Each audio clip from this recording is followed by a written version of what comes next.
কবুতরের পাকটা কাটতে একদম বাইটটা করে দিছি, একটা কবুতরের ডিম টিম কিছু জমে নাই। ঠিক আছে, তো আমার মনে হচ্ছে যে ওদের ব্রিডিং এর সমস্যা হচ্ছে, যে কারণে পাকগুলো কেটে দিয়েছি।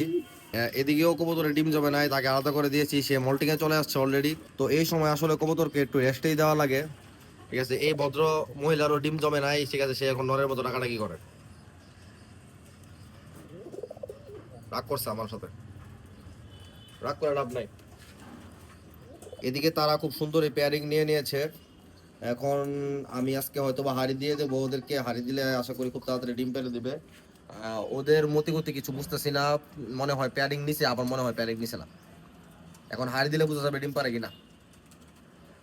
ডিম পারলে কি শেষ, ডিম জমে কিনা এটা একটা কথা। এখানে কবুতর টবুতর সব সারা শেষ অলরেডি, সবাই নিজের মতো করে ঘুরতেছে।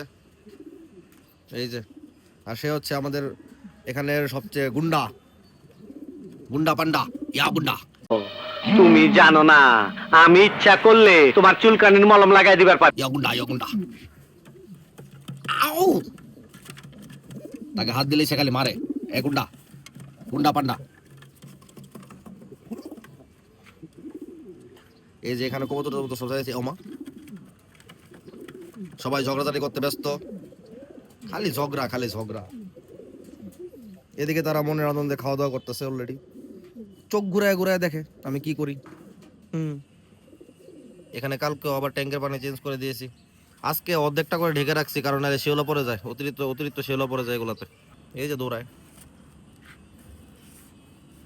এই যে তারা সব হাইড করে আছে।